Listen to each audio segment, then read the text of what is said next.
Sudah, langsung aja ya. Iya. Sekarang kan lagi bulan puasa ya.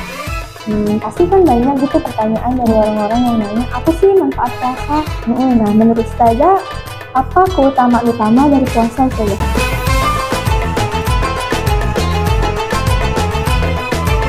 Oke. Nah, ini memang benar banyak ya. Jadi pertanyaan-pertanyaan terkait puasa ini sangat banyak. Ada nggak sih manfaatnya sama kita sendiri gitu? Dari kita pribadi. Nah, dalam Islam kita sudah dibiasakan puasa dari kecil.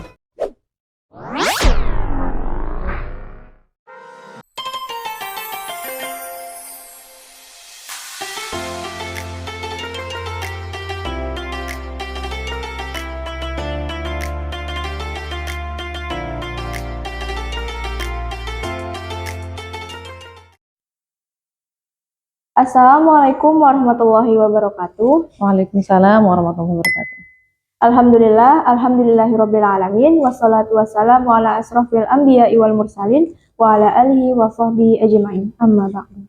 Teman-teman yang insya Allah dirahmati Allah Subhanahu wa taala, kembali lagi di acara Bincang Ramadan bersama saya Nazwa Prilly sebagai host hari ini. Dan tamu kita kali ini ada Ustazah Juwita Sari SPDGN. Assalamualaikum Ustazah. Waalaikumsalam warahmatullahi wabarakatuh. Gimana kabarnya Ustazah? Alhamdulillah baik. Puasa lancar ya? Insya Allah lancar. Alhamdulillah. Nah Ustazah, langsung aja ya. Iya. Sekarang kan lagi bulan puasa ya Ustazah. Pasti kan banyak gitu pertanyaan dari orang-orang yang nanya, apa sih manfaat puasa? Nah, menurut Ustazah, apa keutamaan utama dari puasa Ustazah? Oke. Nah, ini memang benar banyak ya. Jadi pertanyaan-pertanyaan terkait puasa ini sangat banyak. Ada nggak sih manfaatnya sama kita sendiri gitu, diri kita pribadi? Nah, dalam Islam kita sudah dibiasakan puasa dari kecil. Diajarin dari kecil sampai kita dewasa. Manfaatnya apa sih?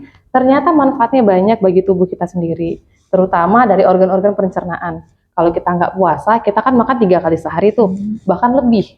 Kita kadang-kadang makannya itu bisa aja tiap saat, tiap berapa jam sekali makan kakak gitu kan? Enggak, jadi tetap ngemil tapi mau. Tetap ngemil. Nah, ketika puasa kita ada fase untuk break, istirahat. Jadi organ pencernaan kita tadi itu istirahat dalam waktu tertentu. Nah, tadi tuh kalau kita misalnya sahur dan berbuka, berarti waktu makan kita cuma 2 kali aja. Ketika sahur dan juga berbuka. Nah, setelahnya kalau siang hari kita nggak ada makan, otomatis, nah di sana organ pencernaan kita akan melakukan yang namanya perbaikan dalam diri kita, dalam tubuh kita. Jadi nanti insya Allah kalau kita puasa, makin hari itu makin sehat, bukan makin sakit, gitu. Udah, ada lagi. Berarti manfaatnya tuh sangat besar ya Ustazah? Sangat besar. Kita jadi sehat, lebih bugar lagi, organ-organ pencernaan kita juga jadi lebih sehat karena ada fase istirahat. Sama kayak kita tidur. Kita kan kalau misalnya bangun terus ini kan bakalan ngantuk gitu apa. Otomatis untuk memperbaikinya kita butuh istirahat tidur. Organ pencernaan juga membutuhkan istirahat gitu. Oke. Pertanyaan selanjutnya nih Ustazah, ada nggak sih kelompok usia yang tertentu yang sebaiknya menghindari puasa atau kondisi kesehatan spesifik yang perlu diperhatikan gitu Ustazah? Oh iya, nah pertanyaannya bagus.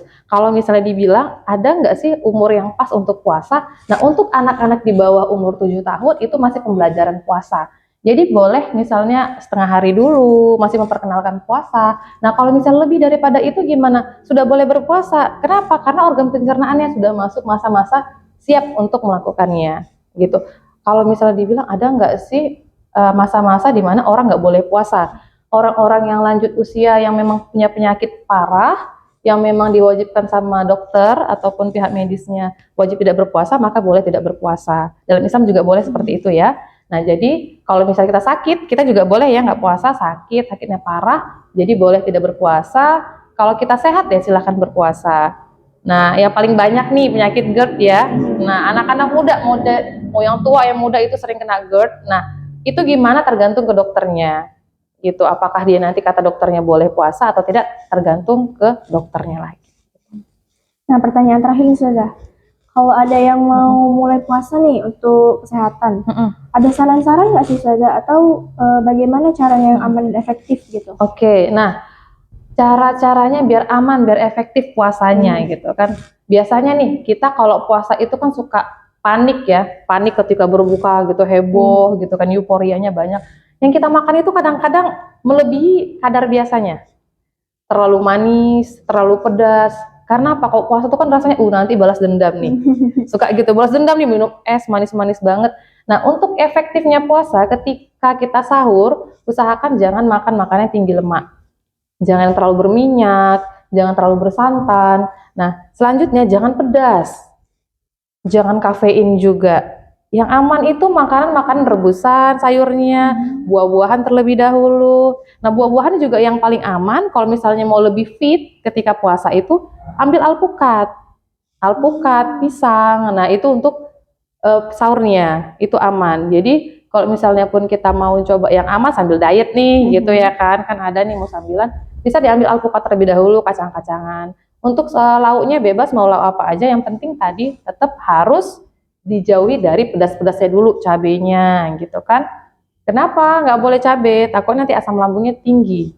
Karena ketika pengolahan makanan di lambung tadi itu, ketika pedas maka nanti asam lambungnya akan meningkat daripada yang biasa. Makanya untuk biar normal aja, nggak terlalu berlebihan asam lambungnya, kita usahakan tadi makanan intinya kayak misalnya mau sop apa itu boleh gitu. Kalau misalnya untuk berbukanya juga sama, yang manisnya cukup dari kurma tadi, buah-buahannya tetap, minumnya juga tetap. Minum jangan lupa walaupun kita puasa tetap 2 liter per hari atau kurang lebih 1,5 sampai 2 literan gitu, tergantung kebutuhan tubuhnya, tergantung gendernya, tergantung usianya.